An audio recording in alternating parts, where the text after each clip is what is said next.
What's up guys, today's video I am gonna do a detailed review and pick the top 5 best 4K portable monitor 2022. After doing proper researches, we came to the conclusion that meets the best in terms of overall. Kindly leave a like if you find this helpful, and I'd appreciate if you subscribe to my channel and turn on post notifications if you haven't. We will be also providing affiliates link to purchase from Amazon. Kindly use to for best offers and purchase from anywhere in the world. We'll be back with more videos. This combo makes a lot of sense on a full-size gaming laptop these days, coming close in performance to something like the ROG Scar 17 built on a Ryzen 9 Plus RTX 3080, but with a much lower price tag. At the time of this review, the Ryzen 7 Plus RTX 3070 version of the Strix G17 goes for $1,799 in the US, and around €1,800 to €2,000 over here in Europe. In comparison, the 3070 variant of the ROG Scar 17 starts at $2,200, with a Ryzen 9 processor, while the 3080 version starts at $2,600. Now, the Strix G17 and the Strix Scar 17 are also different in a couple of other ways. There's a standard rubber dome keyboard on the G17, and not the mechanical keyboard from the Scar, and there's also a difference in materials, audio, and RGB elements between the two. Everything else is rather similar, though. That's why I was curious to see how this more affordable model compares to its higher tier kin in terms of everyday feel, performance, and thermals. Build-wise, the Strix G17 and the Scar 17 are pretty much identical, with a full-size 17-inch format, but still compact and lightweight for what they are. At around 6 pounds, the more affordable Strix G17 loses some of the fancy gimmicks of the Scar, though, such as the translucent interior that lets you peek at the internal components, the keystone, or the removable ROG cap behind the screen. The RGB elements took a step back as well, with only a controllable light bar around the front and sides, but no light bar under the screen and no RGB lit logo on the lid. The logo is panel lit on this series, which means it cannot be independently switched off. As far as the materials go, while the black exterior of the Scar 17 looks neat and fancy, the dark gray color scheme, Eclipse Gray, of the Strix G17 is arguably more practical and does a better job at hiding smudges.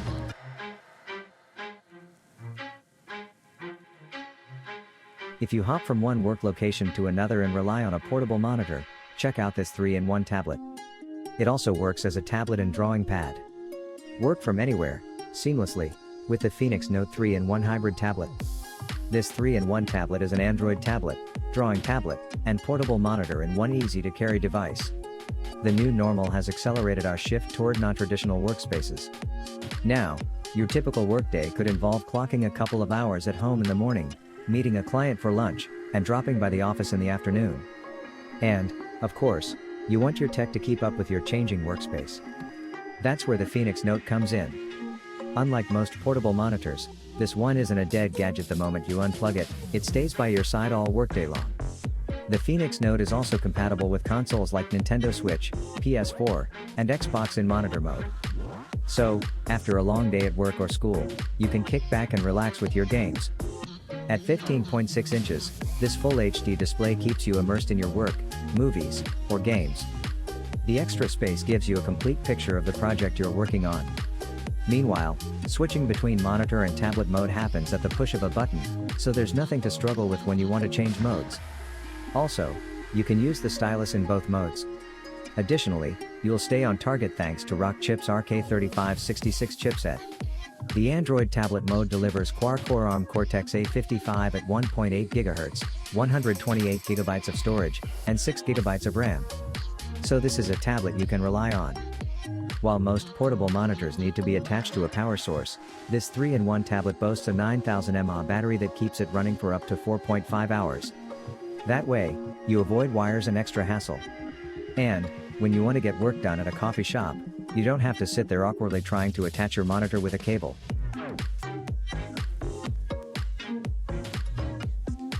At 14.8 by 10.5 by 2.7 inches, 377 by 267 by 68 mm, the Lenovo ThinkVision M14T is more than compact enough to fit in a small bag.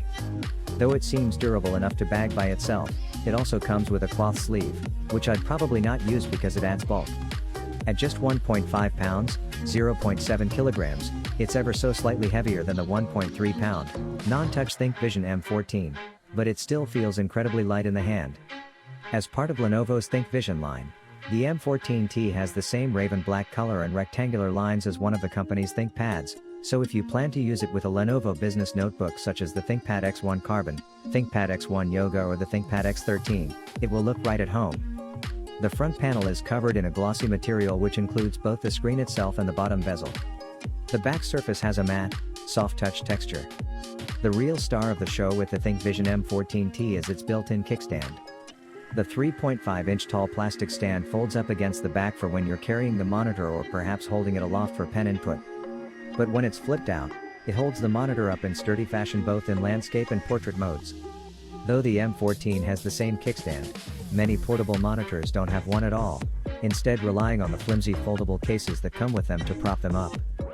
Both the Asus ZenScreen MB16AC and MSI Optics Mag 16B use annoying, origami-style cases to stay up. All the ports and buttons live on the kickstand, with one USB-C port on each side, paired with a power button and Kensington lock slot on the right and both brightness and OSD menu buttons on the left. The ThinkVision M14T can only connect to a computer that outputs via USB-C's alt mode, specifically using DisplayPort over USB-C. Modern generation Lenovo ThinkPads can all do this, as can laptops from many other vendors, but if you don't have this capability, don't buy this monitor. A note also for those who might want to use a portable monitor at home with their desktops when they aren't traveling: most desktops or motherboards with USB-C ports do not support alt mode, unless you happen to have a board with Thunderbolt ports.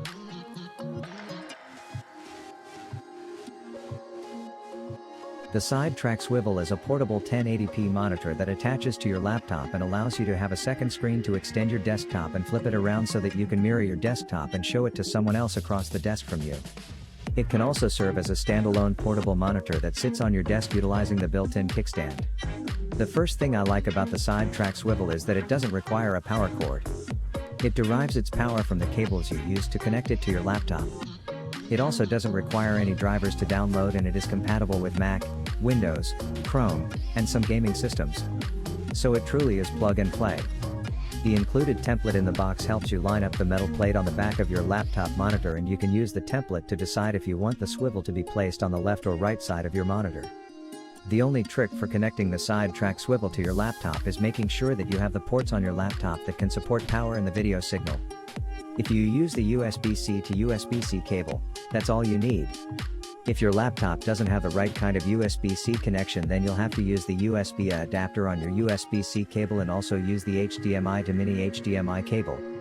Obviously, if your laptop has a USB-C port and can handle it, that's the way to go, because you'll only need one cable.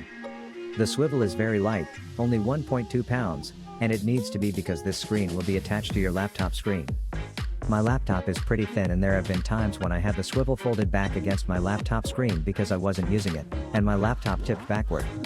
It has only happened once or twice, but I have just learned with daily use how far back I can let my screen go back.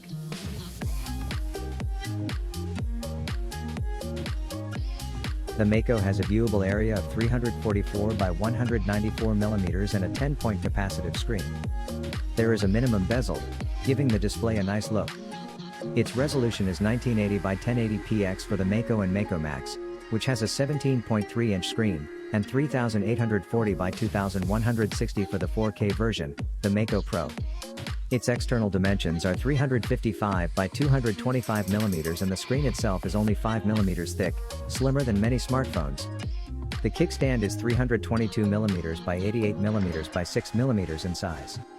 The monitor weighs 850 grams, 900 grams in the box. There is the monitor, a USB Type-A to USB Type-C cable, a USB Type-C to C cable, and an HDMI mini to HDMI cable.